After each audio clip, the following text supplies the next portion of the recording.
Vamos ver aqui. O que mais a gente consegue. Vamos ver o que a gente consegue ver agora. Tinha uma pergunta que alguém tinha feito e eu perdi, que era falando sobre Chernobyl e Hiroshima. Deixa eu ver se eu acho essa pergunta aqui, que eu não tinha achado mesmo. Bom, não estou achando. Mas quem foi que fez a pergunta? Mas a pessoa que fez a pergunta te perguntando assim: Caio, por que Chernobyl é ainda inabitável e Hiroshima e Nagasaki já são habitáveis? Eu tenho visto essas pessoas. Eu vi essa pergunta várias vezes nas últimas semanas, bem interessante, e eu queria comentar dela com vocês, porque eu acho que é bem interessante. O que acontece é o tipo de evento que ocorreu. Hiroshima e Nagasaki foi uma explosão de uma bomba nuclear. Uma explosão de uma bomba nuclear, você está então pegando de fissão, você está pegando o urânio. Eu não lembro se Hiroshima e Nagasaki foi urânio ou plutônio.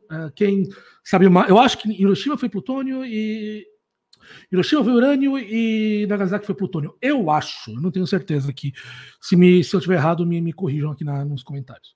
Mas o que acontece são elementos altamente radioativos, onde eles são fissionados. Ao serem fissionados, eles geram uma reação em cadeia que vai gerar muita energia e vai jogar, e essa energia esquenta e vai virar a explosão que destrói tudo. Esses elementos que estão lá, como eu falei, eles são altamente radioativos. Você está com urânio altamente enriquecido, plutônio altamente enriquecido, e tem uma coisa muito especial, é que quanto mais radioativo é um material, mais rápida é a meia-vida dele. Significa o quê? Mais rápido aquele material se torna menos radioativo. Então, quando você tem lá um material como urânio, rapidamente, em questão de dias, semanas, ele vai se fissionando, porque o material radioativo é aquele que solta muitas partículas para fora. Então, quanto mais radioativo, mais partículas ele está soltando, então mais rápido ele vai deixar de ser radioativo, e ele vai parar e ele vai voltar para ser um elemento estável muito rapidamente. Enquanto isso, em Chernobyl, você teve o quê? Apesar de parecer, e eu até expliquei isso no Nerdcast que a gente fez sobre Chernobyl, sobre a série Chernobyl, aquilo não foi uma explosão nuclear, aquilo foi uma explosão normal. Basicamente, o que aconteceu? Dentro do reator, por causa de um erro, isso eu posso explicar depois se alguém fizer uma pergunta aí, mas basicamente por causa de um erro, a pressão do vapor dentro do reator começou a aumentar tanto que a pressão, tipo uma panela de pressão mesmo, ela começou a aumentar a pressão e pum, explodiu o reator e jogou para fora o que estava dentro do reator. E ele jogou para fora todo aquele material que estava lá dentro. E o material que a gente usa, e o material do final da reação, ele é um material o material que entrou em contato, tal, ele é um material extremamente radioativo, suficiente para matar uma pessoa facilmente, mas muito menos radioativo do que o material usado nas bombas.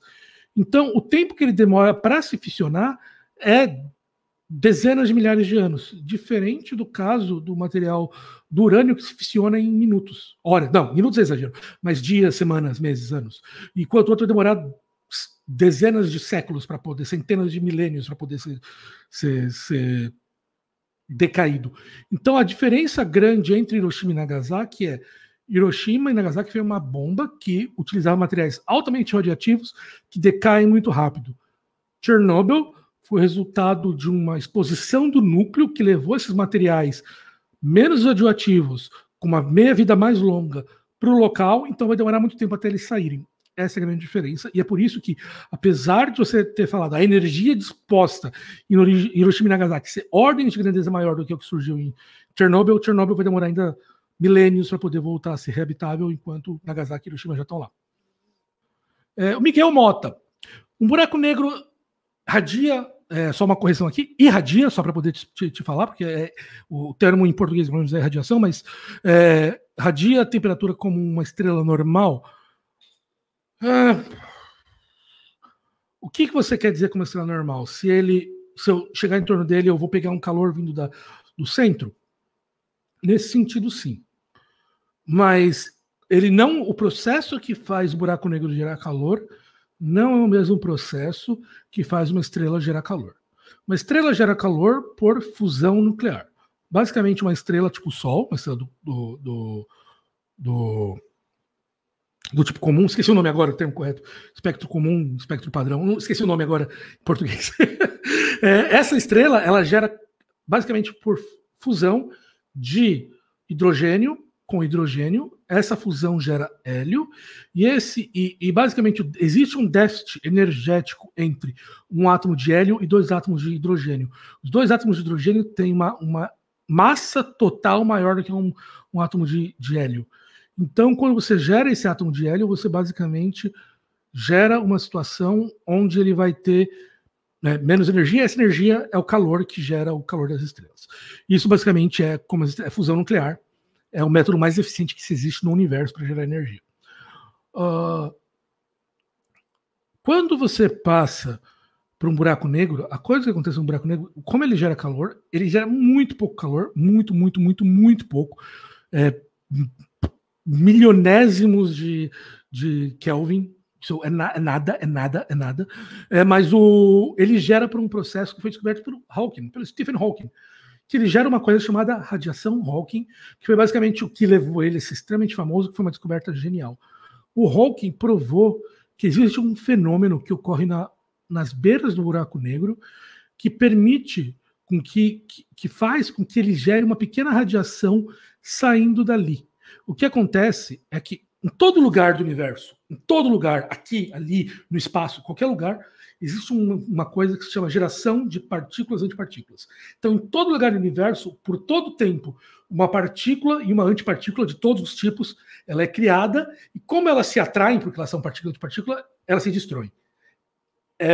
E a gente chama essas partículas de virtuais, porque a gente nunca consegue enxergar elas no mundo real. Elas são criadas e destruídas em instantes, imensurável quão rápido é, e o tempo todo elas estão sendo geradas.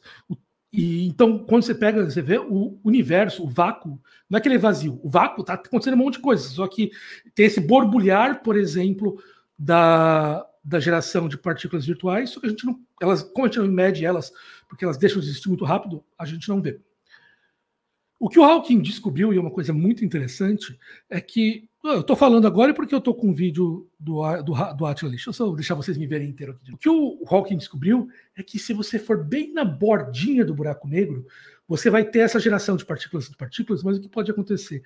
Bem perto da borda, pode acontecer que uma partícula seja criada e a outra seja criada logo abaixo, mas já na área que ela não consegue escapar mais. Então, essas duas partículas vão acontecer que uma vai escapar e a outra vai ser absorvida pelo buraco negro. Então, quando você faz isso, essa partícula, que seria uma partícula virtual, porque você nunca poderia medir ela, quando ela corre bem na ponta do buraco negro, você consegue separar elas. E essa partícula passa a ser uma partícula real.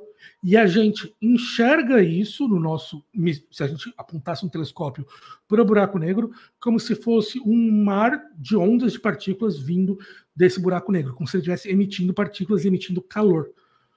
E pela coisa da conservação da massa, daí é uma coisa muito interessante. Quando a partícula foi expelida, então você criou, uma foi para dentro do buraco negro e a outra foi para fora. Se você fosse pensar de maneira simples, você poderia falar, então agora tem duas partículas novas no universo e a massa do universo aumentou. Só que isso não pode acontecer. Então o que a gente percebe é, quando a partícula é emitida como radiação Hawking, a massa do buraco negro diminui um pouco. Ele diminui a exata quantidade da partícula que foi absorvida, que é a mesma massa da partícula que foi emitida. Então, constantemente, a massa do buraco negro vai diminuindo de pouquinho em pouquinho, e por causa das partículas virtuais na borda dele, é como se elas fossem emitindo esse leve calor. O processo é completamente diferente, mas ele gera.